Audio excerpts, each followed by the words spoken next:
Welcome to the Geek Podcast, where I'm the topic this week. I'm Void, and I'm here with my co-host, Beej. Oh, you're always the topic of my heart. Oh, that's so nice. Today we're talking about me, not really just me, but the move that I've had, because you and I haven't actually talked about this yet, which is kind of crazy. No, it's nuts. Like, we've been texting back and forth for, like 3 years now about this, it feels like. But this is the first time we've been able to sit down and just have a discussion and talk about it. Right. Well, I mean, you know all the broad strokes of what's been happening, but like I haven't given you all the details because I was kind of saving it to talk with you on here about it. Yeah. Yeah. And you've been super busy while I was out. Like, you covered all of these extra weeks that came out of nowhere because we had what, like 3 days warning before I had to pack up my stuff and just be gone. Yeah.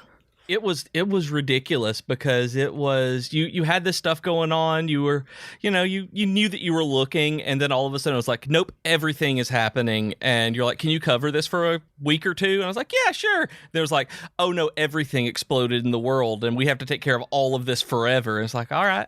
Cool. Yeah, I'm glad we recorded 2 weeks ahead of time because I was like, ooh, this might be longer than I'm anticipating. So let's do 2 and then we'll see how it goes. And then you ended up covering 4 without me, I think. So thank you for that. And thank you for everybody who showed up and helped out. I know that you pulled in a lot of different people. It was awesome. Yeah, and thanks to you last week with Jennifer having passed out because of an allergic reaction to an allergy test. So I had to run and do the husbandly thing that way. So I really appreciate you being cool with covering the 1 week like that. It just worked out the perfect way that you could cover that and we can move forward and not miss an episode. And she's good now, right? Right? She's good. Okay. She felt really weird that night, but everything is good. She starts actual allergy shots on Thursday, so everything is great. If this is your first podcast, I don't know why you're listening to this episode in particular. We don't normally ramble at the beginning like this, but again, it's like I'm kind of the topic because I threw everything off. So this is all tying back into it because we went from casually looking to buying a house extremely fast. And basically what happened was when we bought our first house, our townhouse that we were in for the last like 5 years, the plan was always that like in 5 to 7 years, we'll get a single family home and that'll probably be our home like forever, or for at least 30 or 40 years until we're ready to retire and then maybe downsize. But who knows? It might be the house forever. And, spoilers, that's kind of where we landed right now. That's what we were aiming for. But what happened was when we were looking for the townhouse, it took us a year and a half to find that house. And it was 3 serious rounds of looking. The first time it was just like we couldn't quite make the money work, so we kind of put it on hold. And then the second time we could not find a house that was the right house, and we didn't want to spend money on one that wasn't perfect. And then the third time we finally like just got out there again and did it. And we were so ready to react that time because it was so hard the second time that basically like to buy your first house when it's super competitive like it was when we bought that house, you have to be ready to put in an offer like immediately on a house. Yeah, and I've never done it in that kind of environment. Like, it's never been like the house that we ended up buying had been on the market and had its price lowered for a couple of months, maybe even longer than that, where we haven't been. I know about it because my parents were in real estate and I've seen it, but it's not been something I've actually had to deal with on a personal level. So I can't imagine the stress of all of that. Yeah. So when we bought our first house, like, it was amazing if any starter home would be on the market for more than a week. That would be like crazy at the time. Most of them would sell within the first like 3 days of being listed. So that's why it took us so long. So it took a year and a half. And basically what happened is that we just hit the 5-year mark of being in our home in December. And so once the holidays were over and things were calming down, this was like beginning of January, like, probably the first or second week back at work. And we're sitting on a Friday night. We're just like drinking wine and having a night like you do on a Friday. And we said, we should maybe start looking again because I think finances would work out and it's going to take a year and a half because that's what it took last time. So Friday night, like the end of the night, we sent an email to our finance person and our real estate person and said, hey, we're thinking about looking again. Can you set up our MLS search to the real estate guy? And then, can I get qualified for a loan to the finance person? And they got back to us Saturday morning. So by Saturday at like 10 a.m., we had a pre-approval for a loan and we had our MLS search set up. We're like, okay, we can start casually browsing. And that was the plan, And over the last 5 years, we've been building up this like mental checklist of everything this house needs to be. Because again, we want to be in it for 30 years at least. Yes. And it was a big checklist, right? And it's just like, we'll know it when we see it, but it's going to take a while. That's kind of the attitude we had going into it. So we did that. And then when we looked on Saturday morning, there was one house that checked every single box, and it had just dropped in price dramatically because it had been on the market for like 6 months. And we were like, well, if that's the house, then somebody is going to snatch it up because of that giant price drop. And if we don't go and look at it and find out if it is the house or not, we're going to kick ourselves, because that would be, it just didn't seem like it could possibly be real in, the first day of looking that we would find the right house. So, of course not. No, that doesn't happen to anyone. I mean, we did it in a week and everybody thought it was nuts that we went from looking to buying within a week, and just doing it the same day. I've never heard of anyone. Yeah, so we went into it expecting, a year process, a year and a half process, and we saw one on the first day. So that was on a Saturday, and we set up showings on Monday, because you never want to just see one house. So we set up like a bunch of houses that we knew we wouldn't buy, but we wanted to just kind of like re-triangulate, looking at houses again, because it had been a while. So we set up like 5, 6, 7, something like that, and we saved the one that we were actually interested in for last. And when we walked into that house, it's the house that I'm sitting in now, that I now own. And it's just like, it was the right place at the right time, and everything lined up for timing in a way that was just insane. Like, we never expected that to happen. So we went from casually, maybe we should start looking, to putting in a purchase offer and having it, after back and forth negotiation, we had a purchase offer signed, or purchase agreement signed on Tuesday. So it was like, maybe on a Friday night to Tuesday, we, basically were locked in to buy this house. It was insane. And like you said, if you've never bought a house before, that is just a crazy timeline. Like, that doesn't happen. Like, that's just, I don't even, like, when you told me that, we put a contract, I asked you if you had a contract, because that's what my parents had always called it, the agreement, and you're like, yeah, I think so, we signed some stuff, and I was like, oh, that's really quick. And then like 3 days later, you were like, yep, we got to move. And I'm like, what? Well, yeah, and so one of the things that the buyer asked for was a fast close, because it had been listed for so long. They really wanted to close the house. So we agreed as one of the things to like get the purchase agreement, over the line and lock it in, because we really wanted it. And, normally you look for a while, you negotiate, you get a purchase agreement, and then you close like 60 days later, maybe 45 if you're really feeling ambitious. And we spent 3 days looking, negotiating, we got the purchase agreement, and then we closed less than 30 days later. So it wasn't even a full month from when we started looking to when we owned the new house. And that means that like everything for our entire timeline was just accelerated like crazy, because as soon as we signed that and locked in, we had to sell our other house. And do you know, like, it's really hard. It's extremely hard to get the equity out of a house that you're living in, because you still have a mortgage on it. And that's a whole process that, like, luckily we had family and we had some financial ways to do it, to like finagle it with some short-term loans and stuff. But to get like we needed that, right? We needed the equity out of our other house to be able to put on the down payment that we needed to on the new house. So that was a whole process that was super stressful, but we got it sorted out. And I don't know, I can't believe how fast everything happened. Like, it felt like the timeline that you have when you're moving apartments, which already feels like stretched, like you're like, oh my God, it's just nonstop. And we did that for a whole house with 4 of us living there, 2 kids, and like all of our possessions. It was, I don't know, it was insane. That's just, yeah, with the kids doing it too. When you were talking to me initially about having to have the show house where you had everything set up, when you had to just have this perfect, pristine house, I'm like, you've got 2 young kids. That sounds like a recipe for just misery until that house sells. Yeah, and I mean, so we're super happy with the house that we bought, and we're in here now, and we're still unpacking. Like, I'm still working on getting this room set up. I'm surrounded by pillows again to dampen some of the noise, because the boxes aren't unpacked in here yet. But it's a great house. We have a lot more space. We like almost doubled our square footage, which we were bursting at the seams in the townhouse with the ages our kids are. It's a great lot. It has like a big yard, instead of this postage stamp yard that we had at the townhouse that was like barely any space at all. Right. And just as the kids are getting older, we just need more living space than we had. And unless something major or unexpected happens, which it can always happen. I mean, life happens. The plan is this is the house that we're probably going to spend the rest of our lives in, or at least until we retire. So we're here for a long time. But like you said, part of the process was we had to sell our old house. And, we listed our house 7 days after signing the purchase agreement on the new one. And again, it's insane. That's extremely fast because we had to stage the house, and staging a house sucks. Is that what you were talking about? Yeah, that's what I couldn't think of the word stage for some reason. Okay, so staging a house, if you guys don't know, because I didn't know, I've never had to sell a house before. That was the first house I ever owned. It's where you make the house look perfect, but it's a weird kind of perfect.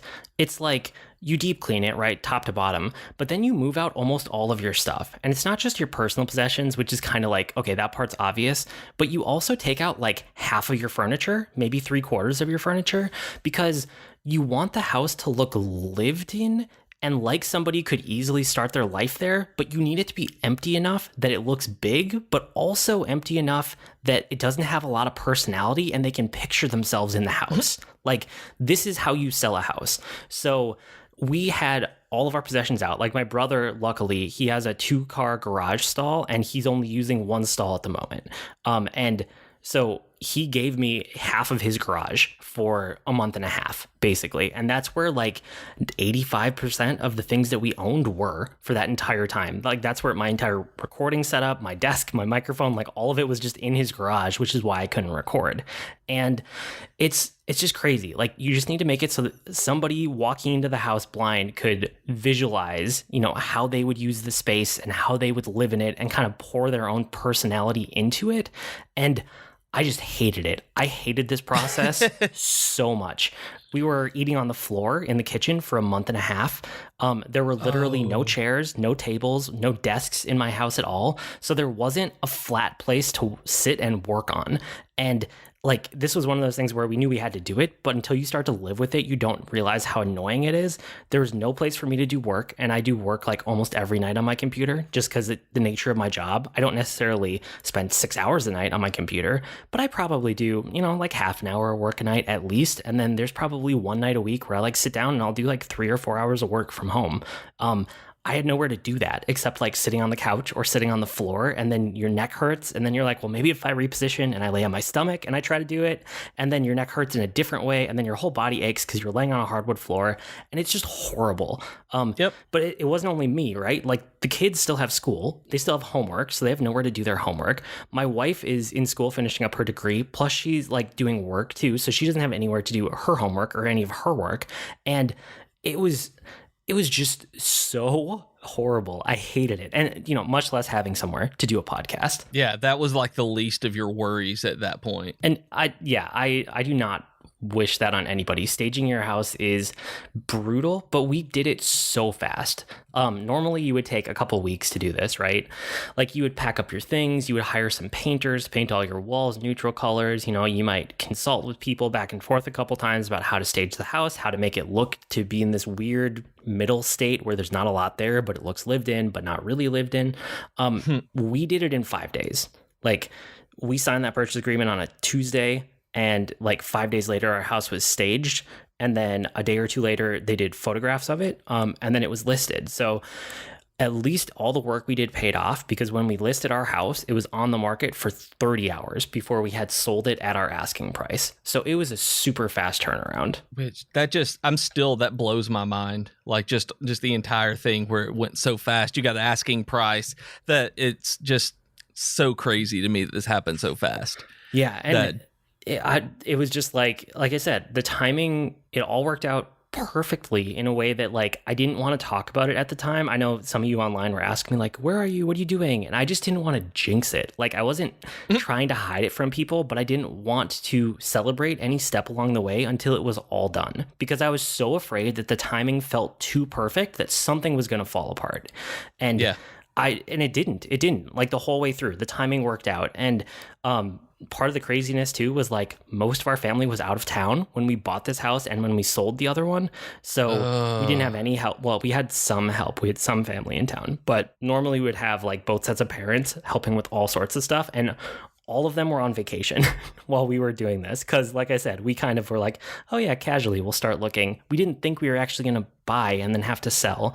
So we didn't have like that normal support network, even though we had some people in town. Like my brother helped a lot. And then one of my, she's not quite my sister-in-law, but like an almost sister-in-law, she helped a lot. And, you know, my actual sister-in-law did too. So we had some people, but not the amount that we normally would have. And we still staged that house in 5 days.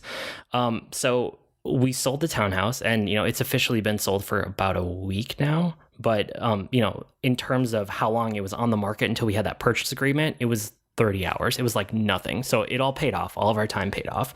And then the last like week or two here, we're just trying to recover because like we're just beat up and bruised from moving all of our stuff, you know? Yeah. Not only did I have to pre-move all of it for staging, but then we actually had to move it again when we moved into this house. So that day, I think we did 3 moving trucks worth of transporting things in one day. And I don't know when the last time was that I've been that physically exhausted. Like my father-in-law and I, we just powered through it. But it was a lot. It was a lot to carry. And like my arms were like physically like could not hold things at certain points during the day because I had been carrying too much. Like I'd be holding a giant piece of furniture and my fingers would just start to loosen up and I'd be like, we have to put this down because against my mental will, my fingers are like letting this drop. So It was that kind of day. And I know exactly what you mean by that too. Like I've had that happen. It's like I'm holding as much as I possibly can right now. Everything is fine, but my hands are like, nuh-uh, I'm loosening every second right now. You better do something. Uh-oh. Yeah. Where it's just, I hate that. I mean, everybody hates that, but it's one of those things like I hate feeling out of control, and moving is one of those where you're already out of control and then your body is like, nah, I'm done too. Yep, exactly. And all of this is taking place in one of the coldest and snowiest Februaries that Minnesota has ever had. We are way below normal temperatures. Like it was -10 this morning when I woke up. And normally this time, it's March now as we're recording this, we should be like mid to high 30s. Like we should be going back and forth between like freezing at night and then thawing during the day. So we have this like slow spring thaw, which is normally how it works. We're not having that. We're not having that at all. We're getting dumped down with snow, and then we're getting these like super cold temperatures still. It's supposed to maybe warm up in the next week, but this was literally the snowiest February on record in the state that we have ever had, ever, like in the whole history of keeping records. And it was one of the coldest ones. It's not quite the coldest, but right up there with some of the coldest ones. So we're trying to move and do all of this in like one of the worst Februaries we possibly could have done. So I mean, I guess if that's the worst thing that went wrong, I'm going to have to be okay with it, and I'm not going to complain. But that was just a whole nother complicating factor on top of it. And that's crazy to me because like right now, we had a state of emergency last week where we had record floods that we had never had, that we're on Hoover Dam, and not Hoover Dam, Wilson Dam. And I was like, Hoover Dam's in Nevada. And we have Wilson Dam here where the TVA is, and since at least 1897, and I'm pretty sure that we beat that, so it goes further back, we had a higher flood water, like the river got up higher than it's ever been since the dam was built. And wow. It's just, it was crazy. Like last week was insane around here. And so it's like everywhere is having these record climate things, like the freezing and the temperatures there. We got months and months of rain here in like 3 days, and it's just crazy. Yeah, the whole country right now has been getting kind of a crazy spring in general. Like you said, I keep seeing records all over the place. I know our friends and our fellow podcasters and network people in California were getting like tons of rain and flooding and things that they never get out there.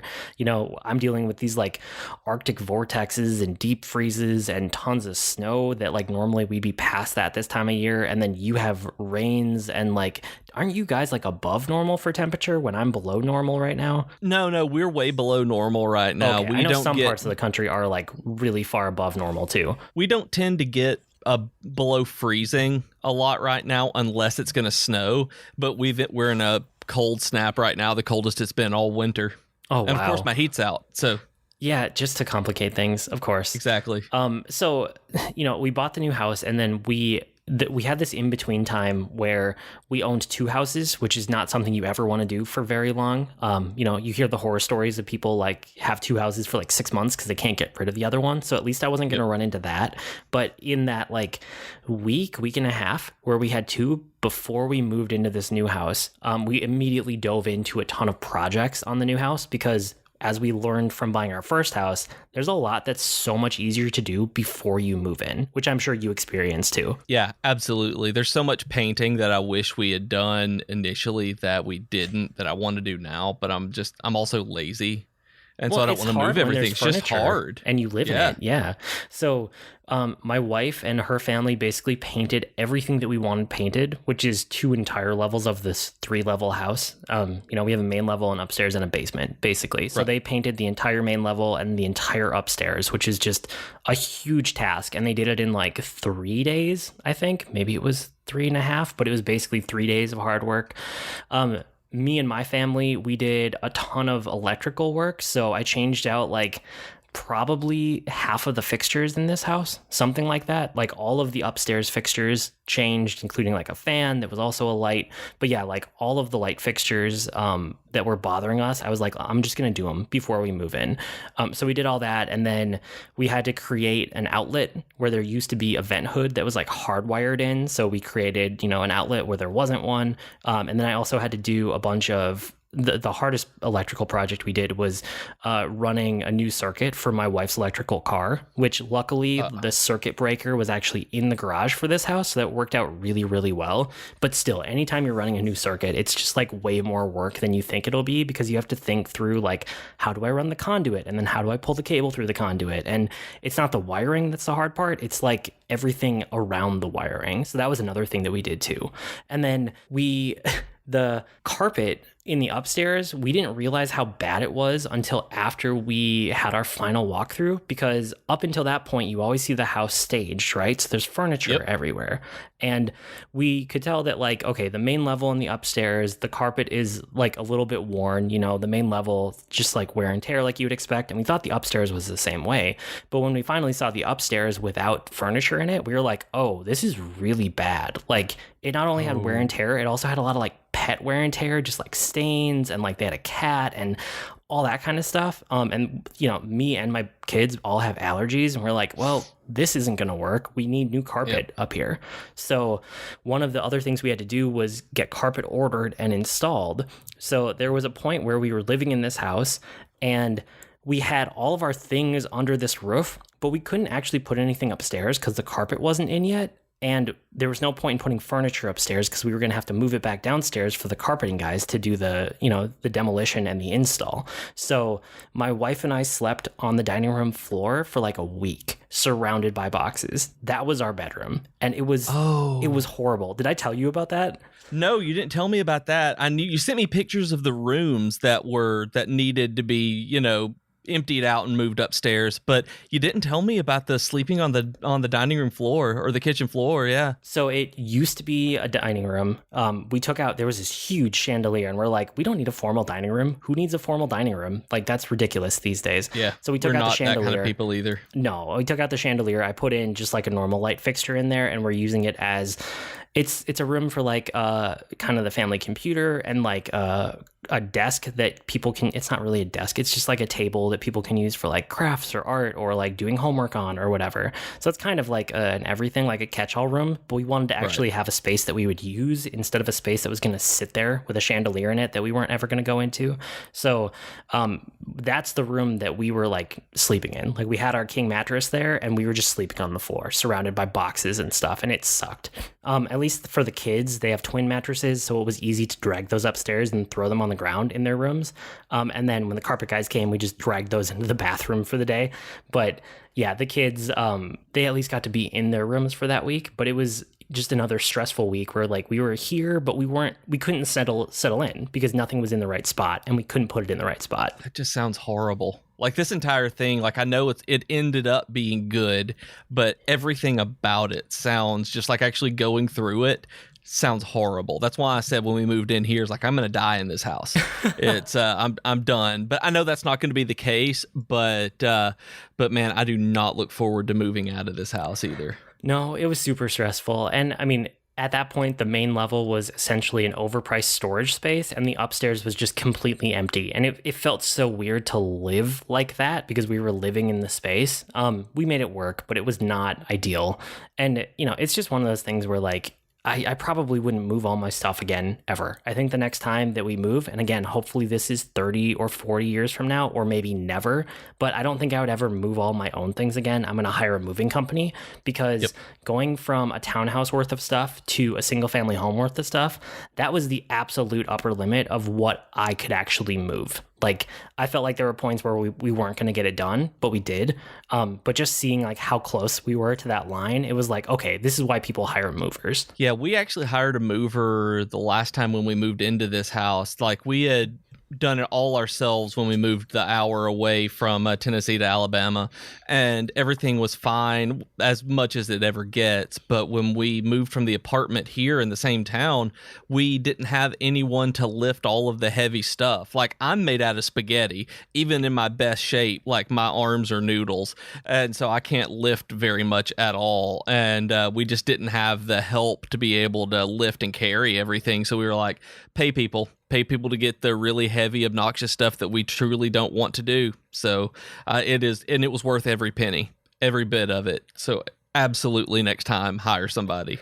Yeah, I think in the past I was always like, why would you hire a mover? And now I'm like, oh, I get it. I see exactly why you would hire a mover. Like, that's what I'm going to do the next time if I ever have to do this again. So, I mean, it's been a lot. There's been a lot in the last month and a half, a little bit more than a month and a half now. But, you know, all in, we bought a house, sold a house, and moved into the new space in a month and a half in a freak month of winter, even by Minnesota standards. And like I said, you know, that like month and a half timeline, that's kind of normalish if you're renting and it feels stressful then. This was just compounded. It was just an insane timeline. If you own a house and you're buying and selling, like, don't do to yourself what I did to myself.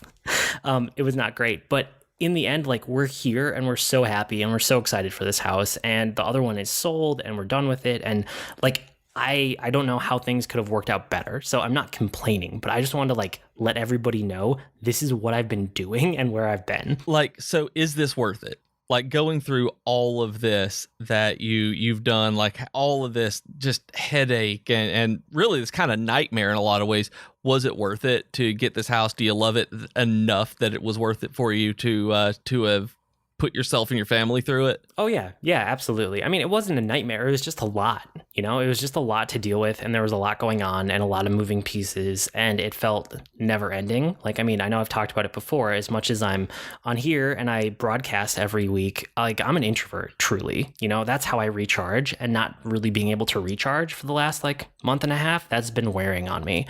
But it wasn't a nightmare. I mean, there were parts that were very stressful, but like I said, there are so many places where it could have completely fallen apart or just not worked, or there's so many things that could have gone wrong that didn't go wrong, that I don't think of it as a nightmare at all. I just think of it as a very stressful time, and it was absolutely worth that stress. Like, we're so happy with the house and with the yard and with the new place where we are, where I guess I didn't even say, but like, you know, we lived in, again, I don't give away like my exact whereabouts, but you guys know I live in the Twin Cities. So I grew up in one suburb. Our townhouse was one suburb north of that.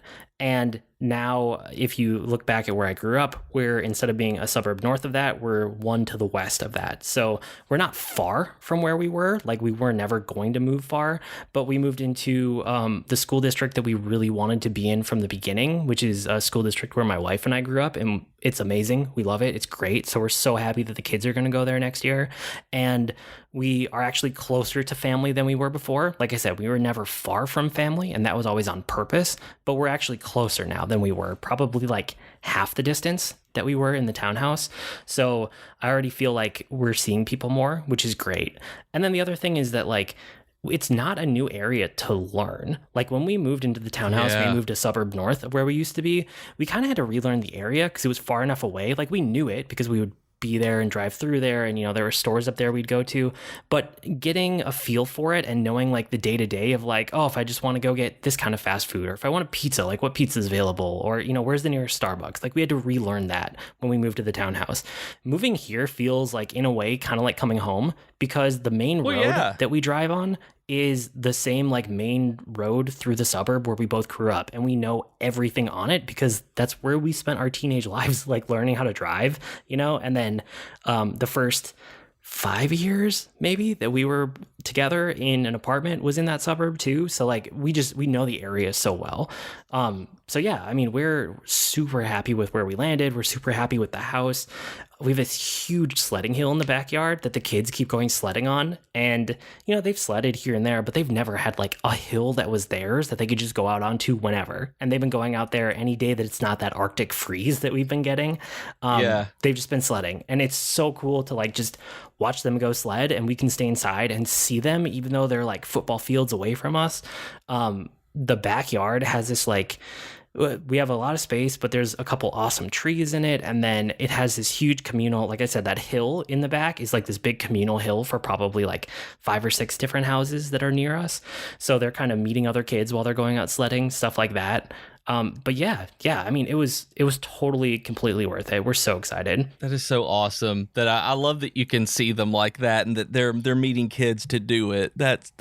As they do it. That's fantastic. Yeah, and we didn't. I've never had that. Like we didn't have to disturb their school year either, which was, again, I said the timing could not have been more perfect. Like we're not too far away, so my wife was driving them to school every day anyway. And now she just has a slightly different drive, but it's almost the exact same length of time just because of the way the roads are and the stoplights are. So they're still going to their same school every day. We'll switch them in the summer here to be in the new school district, but like we didn't even have to disturb them in the middle of their school year, which was just great. That was what I was worried about initially. I remember asking you about it, where with this just happening so quickly, way quicker than you had initially planned, that I'm glad it didn't upset that you can do it through the end of this school year and then move into a new district. Yeah.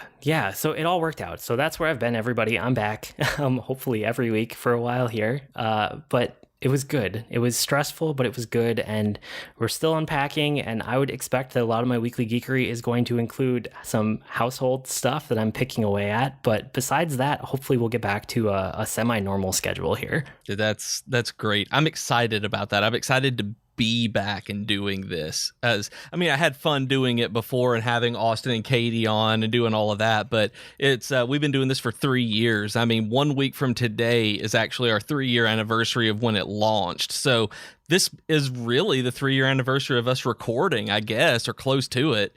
So it's just nuts. I'm glad to be back with you doing this, what we've always been doing. Oh, me too. And I mean, like for the listeners, like I said, I was without me for like 4 weeks, but for you and me, we haven't done this for 7 weeks. That's literally the longest time we've ever gone between podcasting. Mm-hmm.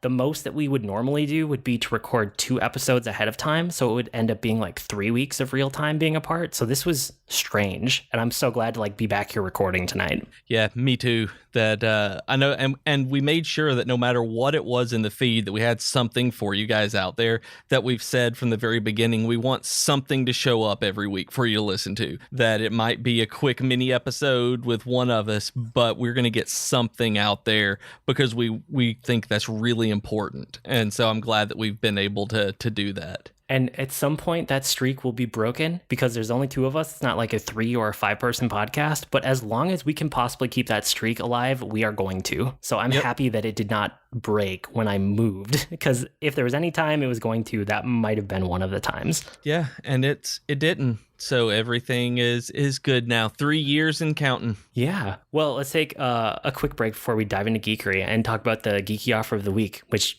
you haven't really talked about the whole time I've been gone. But you can support us on Patreon. You have the details better than I do, though. It's true. You can support us on Patreon. We have all sorts of stuff. We've actually redone some of our tiers now so that you can go in and look at the rewards at patreon.com/geek2geekcast. And you can see that we actually have some official sponsor stuff. We have an executive producer if you would like to be an executive producer on the show. We will even record some audio for you if you would like that as one of the tiers. We'll do that on a monthly basis and get it to you. But we just stuff like that. We want you to have something fun from us. So check out patreon.com/geek2geekcast and sponsor us. There you go. Around the network this week, Geektitude is kind of on hold because, like I said, California was flooding and Joe got into a car accident. So he's okay. He's on the mend. He has a cyborg hand where he used to have a normal hand. But it sounds like the healing is going well. So if you haven't seen the Geektitude podcast lately, that's why. So give your shout outs to Joe on Slack or on Twitter or wherever, because he'll be back. He'll be back soon with Ray. But at the moment, their podcast is kind of on hold suddenly. Tea Time with Katie and Chelsea, they had a Q&A episode that just came out, I think, today as we're recording this. So a day or two ago for you guys as you're listening. Capsule J, he streams Tuesdays from 8 to 11 p.m. Eastern, and sometimes on Thursdays and weekends. And you guys can see Troidal at Troidal Power most weeknights sometime after dinner generally. But the whole network's doing well outside of Joe. But I mean, he's getting a cyborg hand, so you take that as you will. Yep. That's very important that that in this day and age that we have a cyborg among us now too. Yeah, I'm gonna count that as a win after he's healed and he's better. Not a win yet, because he's still recovering, but we'll get to that point. With that said, let's get to some weekly geekery. And before we dive too much into like our normal type stuff, you've been like killing it with the network while I've been gone. And I know you've been texting me and I've been in the loop, but one of the things that you and I talked about probably about a year into the podcast when we accidentally created this network, which if you guys don't know, it was an accident. We didn't mean to do that. Was that like, you were like, oh, it could be this big thing. And I was like, yes, it could. And I'm very supportive, but I have zero time. So if you want to take it and run with it, I'm always going to be supportive of it. And like, I'm happy to be the one that you can bounce things off of. But it was kind of one of those things that we set that expectation early that like, if someone's going to take it and run with it, it's going to have to be you, just because like my time is so limited. And you've done that in like, bits and pieces here and there over the last few years. But like, while I was gone here over the last 7 weeks, you've been doing so much work on the media network and rebranding it and adding more people. So please brag about yourself a little bit and tell people what you've been up to. Okay, so I'm actually really excited about this. We have done our best to actually set up the media network as a separate entity where while we are the titular show, we don't want it to necessarily be like all about us. We want it to be about everyone. So we've moved it into geek2geekmedia.com so that you can check out everything. It's it's way better than it was before, and it's going to only get better. But so you can still go to geek2geekcast.com and see our show, and geek2geekmedia.com will show them, and they all link together, so you can go to anywhere you want. But what we're doing is we're actually working on a newsletter right now. We're trying to build an email list more than anything because we want to have a place to give exclusive content. And while we have Patreon for that kind of thing, we are about free stuff. Like everybody, we want everybody to get updates. We want everybody to be a part of it, and we want to give you stuff. And one of the big things is that we're going to have email subscriber only monthly giveaways of just cool stuff. I know that Austin has come on and really wanting to be a marketing guy, and so he's going to be handling a lot of like monthly newsletters and things like that. He sent out one this morning actually, and so as we're recording this, and very soon, like once we hit 50 email subscribers, I'm giving away an Inkling Girl amiibo, and there's a tweet that you can retweet for a second one. But that's just the kind of thing to start out with. I know that both Austin and I both have things in our houses that we have cool geeky stuff that we need to get rid of, so we figured we would give it to you guys.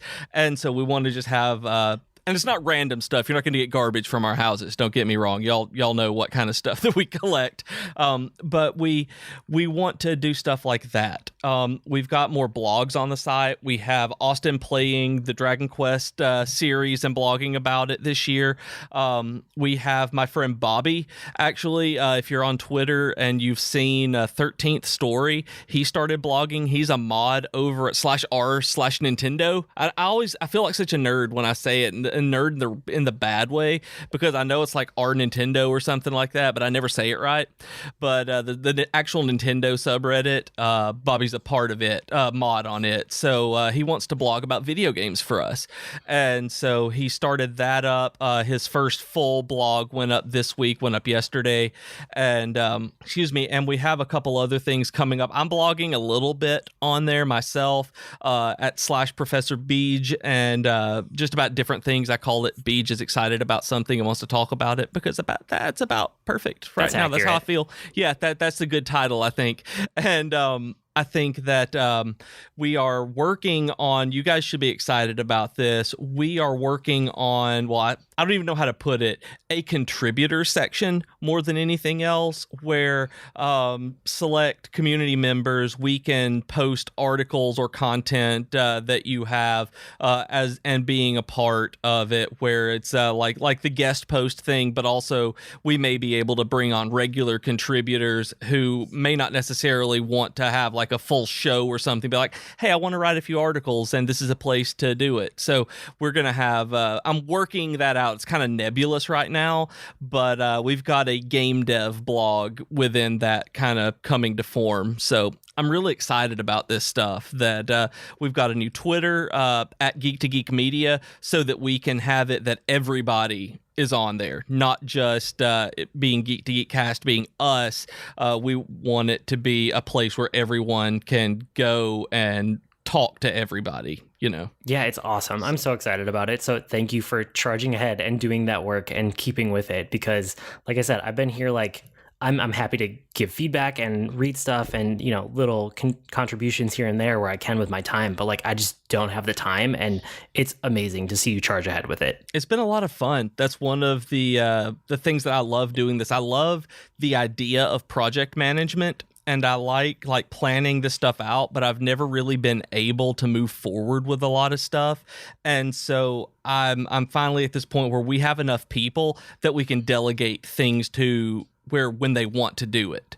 And it's like Austin wanting to do the email stuff. That's what he does for work. So he's like, I can put stuff together on this, and that would just be really easy and fun. I like doing this. So it's that kind of thing. Like, we've never had the resources to, and now we do. So I'm very, very excited.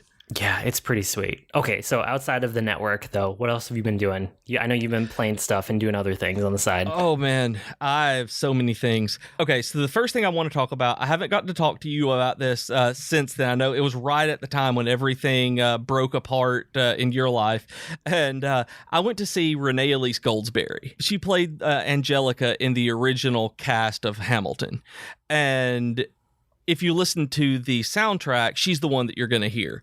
And so she is incredibly talented. Like, she is brilliant. She did a couple of performances with the Nashville Symphony, and we got tickets, and we were like, maybe, I don't know if I sent you a picture or not, but we were like maybe 3 rows back from her, and it's a very intimate setting, actually, and it was just great. Like, she is one of the most talented performers I've ever seen.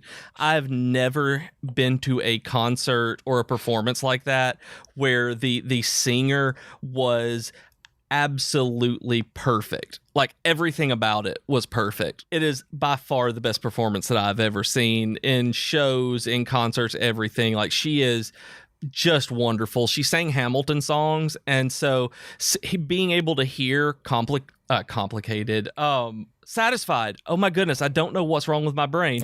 She sang, because I was thinking of Congratulations, which is a song that got cut from it, but is actually one of my favorite things that would have been in Hamilton. And if you guys haven't listened to Congratulations, look it up on YouTube. It is so good. And but she sang Satisfied, and it like, that's as close as I'm ever going to get to original cast Hamilton.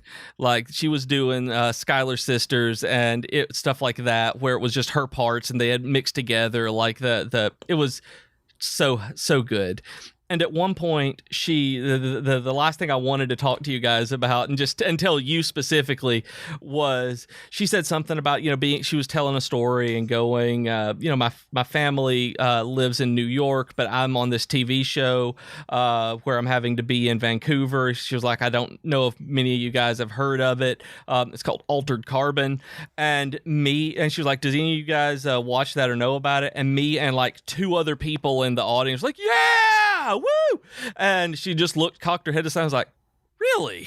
Like she didn't expect anybody to have done it. Like it was crazy. Like, really? People? And it was, because I love Altered Carbon. Y'all know that. And she plays Quolchrist Falconer in it. So it's it was great. If you ever have a chance to see her live, take it. Because, the tickets were super cheap. I don't think they were over $50 a piece. And I say super cheap in terms of going out, getting concert, and having a good evening cheap. They weren't like $500 theater seats kind of thing.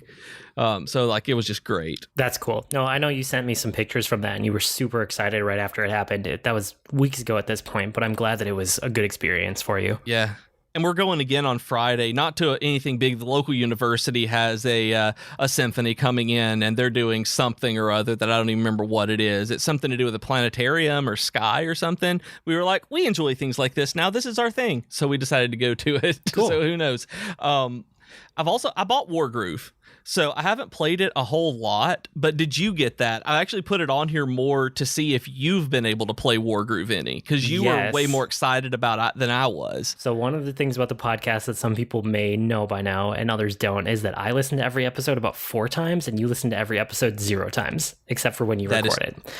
Yes. I actually talked about this last week on my mini episode. But yeah, I played Wargroove. It basically, to not like retread all the ground I talked about last week, right? But it just reminded me how much more I like Fire Emblem than Advanced War. Unfortunately, it's not bad. It's just that it's like so in that Advanced War formula that it doesn't have like the progression and the individual units and the personality and the relationships and the story that I've come to really love from Fire Emblem. It's really more about the turn-based strategy, which isn't a bad thing. It was just that like I forgot how much it goes in that direction. So I did too. Yeah, if you really like Advanced War and you're all about just like that and you don't care about the story or, the characters that much and you just want like turn-based strategy, it's a really good spiritual successor to the Advanced War series. If you like Fire Emblem and you're looking at that one going, oh, it's kind of like Fire Emblem, I probably wouldn't recommend it to you. That's fair. The probably the coolest thing for me in it is that there's a golden retriever as a commander. And that's true. That's the best thing ever. But I just wanted to know about it. Like I did, like you said, I listened to them 0, and I need to listen to yours actually when you do them solo because I'm just out of the habit. I actually don't like listening to myself fully in a podcast. I can listen to snippets and excerpts, but it's like sitting down and listening to myself. I just can't do.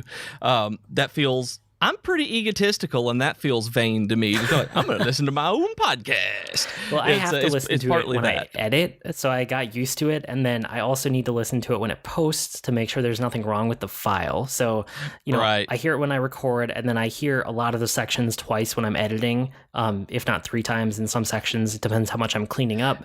And then I do one quick listen when it actually posts to make sure there's nothing like glaringly wrong with the file. So, yeah, I just listen. It was actually weird when I was away because I got to just be a listener for like 3 or 4 weeks. It was super strange. And you got the BJ edits where BJ doesn't know what he's doing half the time. It was fine. It was great. Thank you for stepping in. That's one thing that I totally appreciate. Like, you said something about the network stuff and running with it. It's the sound quality just alone editing is more like, you handling that is more than enough for me to do other stuff. I'm bad at it. It's something that I've tried to learn. I've looked at stuff. I'm just like, I don't have talent for this because I've never sat down and been fully trained. It's like I haven't been able to pick it up on my own. So I'm super glad about that. Yeah, that was one of those things we decided very early, and it's worked out. It's been a good balance. I'm sure you listened to the Kingdom Hearts 3 episode, like you said. I did, yeah. But I wanted to actually put in like, I want to platinum this game. It's like I have a friend who's platinumed it, but I haven't had the desire to go back to it. And that's what makes me sad. Like, I love this game. I'm not one of the people who did not like it, but going back, it's I got to a point where I didn't log in for a day. It was kind of like, or I say log in, but didn't turn it on for a day and play. And I haven't gone back, but I still have this desire to platinum it. So maybe one day I will. Did you ever finish it? Kinda. Again, I talked about this last week, but basically, just so you know, I got to the final couple bosses and I got really bored of them because they were so long with such long health bars and they weren't interesting. So I just put the game down and I watched the last hour and a half on YouTube. So I kind of beat it, I guess. That's fair. That's what I did to Xenoblade Chronicles. I was like, I can go back and grind for 2 hours and beat this boss, or watch from this point on YouTube, and YouTube won. So I right there with you. But yeah, I just wanted to know about that because you and I actually haven't texted about it. And but I got my very first platinum trophy on PSN. Like, I'm super excited about this. And I wanted to talk about it specifically tonight because it was early on in the podcast where it may be like, I think it's like episode 7 or something, where we're talking and you tell me about Cosmic Star Heroine. And I didn't know about this game. I got so excited that I pre-ordered it while we were recording. I remember that. This week, I got the platinum trophy for it. It's like I finally sat down and played all the way through it and just went through everything, did all the side stories, did the super bosses that they had in there where you can fight Cthulhu, stuff like that. It's and it was super fun. And like, I love the battle system for this game. Just love this battle system. Like, I'm gonna play it again just because I like playing with the battles. And it's I've read that they're going to use it for Cthulhu Saves the World 2, which isn't the actual title of it, but is the sequel to Cthulhu Saves the World. So they're using the base of the Cosmic Star Heroine engine and combat engine to make it. So I am crazy excited about that one. And it turns out that there's a limited run games did a physical edition of the game for Vita, PS4, and for Switch, but there is a cool collector's edition version of the PS4 and Vita versions that you can get. They're about $65 to $80, but it comes with like a 76-page art book, and it has a long case, like, you know, those Sega CD big cases, and the way they used to do the RPG boxes when you would get them for stuff like that. They did it like that. And so it's got this long jewel case, the art box, everything put together for a very deliberate aesthetic, just like the game was. And so I'm this close to buying that. Just like I just have to pull the trigger because I know I'm going to buy it, and I'm actually going to get the PS4 version of it instead of the Vita version because I have more chance of ever playing it again. Like, physically, like, I probably won't have a Vita forever, and there'll probably be backwards compatibility for a while. But it's like, I want the collector's edition of that game. My first platinum trophy, pre-ordered it while we were recording the podcast. I talk about it all the time, like on how good this JRPG is. And it's fantastic. I'm just excited to have gotten my very first platinum trophy too. That's awesome. Congratulations. Because I don't stick with games. Like, I finish, I get to them, get to the end or get to my goal. And I'm like, I don't want to do these dumb things that I have to do to finish out and like grind to level 99 when you end the game at 37. And I'm not doing that. And this one, I was like, I'm going to beat everything. And it was neat. Cool. Yeah, I really do too. You know, I only have a couple of them, a little handful, but yeah, that's super cool. So for me this week, again, I'm still trying to get back into like carving out time for games, but I'm getting there slowly now. I played, probably the main thing I played was Anthem, but I'm still very split on it. I have mixed feelings, so I'm going to sit with it another week before I talk too much about it. So I'll probably have a more in-depth report or thought process on it next week. But just like high level right now, I feel like it's really a game that's kind of at war with itself between like that BioWare storytelling and trying to be like that loot shooter Destiny type of game. And it feels at war with itself. So again, I want to dig in a little bit more. I'm sure I'll have a lot more thoughts. I've been writing them down, but they're not coherent yet. So give me another week. Besides that, I tried. Go ahead. Oh, sorry. Are they calling these looter shooters?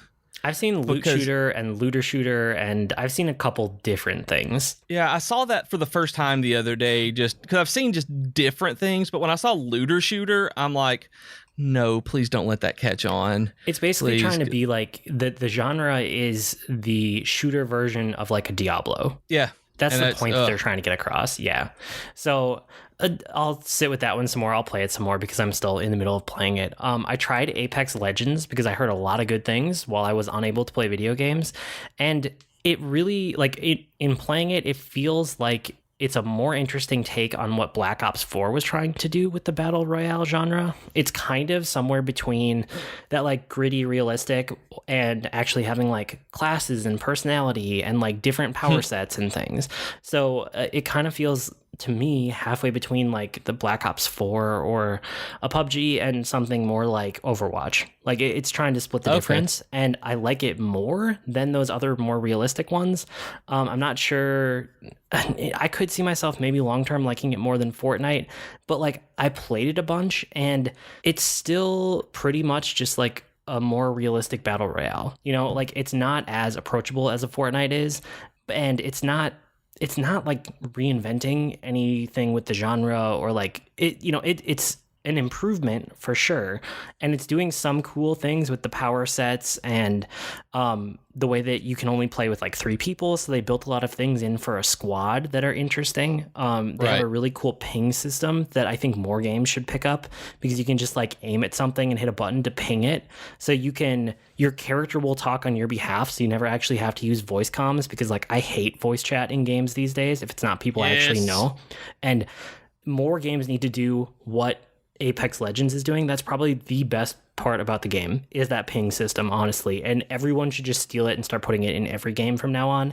Like you can aim at a gun and hit the button and it'll say like what gun it is to your teammates, and it'll flag it for them on their map. They can just look at it. But it's that for like ammo and armor, and you know, if an enemy is coming, you can be like, I saw an enemy over there, all of that without ever actually saying a word on voice comms. So that's probably the coolest part about Apex Legends for me. Have you heard about any of it? I haven't heard, I actually have not heard a lot about the gameplay of it. Like I've seen everybody play it. I've watched clips of it. I have it installed and just haven't I haven't logged on to it. Well, it's one of those things. Oh no, I know I'm not. That's why I haven't been in any hurry. Like it's like I want to try it. So I installed it when everybody was losing their minds over it, and it's like it looks like a game I would probably like better than Fortnite, but I don't think I'm gonna like it. Yes, that's accurate. I think that's very accurate. I wouldn't recommend this game for you. You just don't like first-person shooters enough, especially competitive ones, and you don't really like Battle Royale, and that's kind of what the game is at its core. So the ping system's cool, though. You might want to play it just a couple rounds just to like play around with that and see what they're doing, because it's fascinating, and I hope that shows up in more games. Yeah, that sounds really cool. Yeah, it is. The other game that I played a bunch this week is this game called Ape Out, which I don't know where it came from. You know how I just pick up these indie games that are like in that $10 to $20 range? This was a $14 game on Steam. I wish I had grabbed it on like Switch. I don't actually know if it's on Switch, but if it is and you're listening to this, that's where you should probably get it instead. But it is a game where you are like an ape or a gorilla or something vaguely ape-ish, and you have to escape. And it's very simple controls, but it's this like cool little stylistic like jazz drum, and it's a top-down view. The drums kind of match up with like the action and what's going on. So as it gets more frenetic, the drums pick up. And the stylistic approach is like, it reminds me a lot of those like movie intros from like the 60s or 70s. Like and I don't know if you're looking this up. I know half the time that I talk about a game you've never heard of, you're looking at it as I'm talking about it. So the game has not a whole lot to the controls. It's like the control stick and then the left trigger and the right trigger, and that's it. But they managed to add way more layers of depth than you would think they could do with such basic controls. It's basically like the right trigger will just like punch or like attack forward. So if there's a guy and you're next to them and you hit them forward, if you can hit them into a wall, it will splatter them and they will just instantly die. The left trigger will like grab somebody to use as a human shield, and all of these humans have like a gun. So if you grab somebody and they have a gun, they will do like one shot vaguely forward-ish. So what you can do is you can grab someone, kind of aim your body at somebody else, and they'll shoot and you'll get one shot and then you can let go of it and you'll throw them in that direction. So it becomes this game of managing, like, when do you hit somebody versus when do you grab somebody versus when do you throw them or when do you just try to avoid it to like get through the level. And the whole point of it is just to run. And it, like I said, it's this super stylized kind of like 8-directional, not shooter necessarily, but action game. But it's super simple and it's really fun and it's not a whole lot of money. So if any of that sounded interesting, I can recommend at least taking a look at it. And it is on Switch. I just looked that you can grab it on Switch. Okay, that's probably, like I said, in hindsight, I should have looked to see if it was there first because it feels like it would be a better fit for that system to just be able to play 5 or 10 minutes here and there. But I stumbled on it on Steam and I got it. So I like it. It's fun. It's good. But I think that's about it for this week. As always, you can write to us with comments, suggestions, or feedback. Our email address is geek2geekcast@gmail.com or reach us on Twitter @geek2geekcast. We also have longer discussion threads on our subreddit at reddit.com/r/geek2geekcast. And we also have great discussions on Slack and Discord. You can go to geek2geekmedia.com for invite links and you can hang out with us there. And while you're there, you can check out all of the other shows and blogs and everything on the network. It's pretty sweet. I blog at agreenmushroom.com and you can find me at grnmushroom. That's green mushroom without the E's on Twitter. And I'm on Twitter as @Professor Beej. That's Beej with 2 E's. And I blog at geek2geekmedia.com. That's very convenient. We've been Void and Beej with your Geek to Geek podcast. That'll do it for this week. See you next week, geeks. Yay! Bye!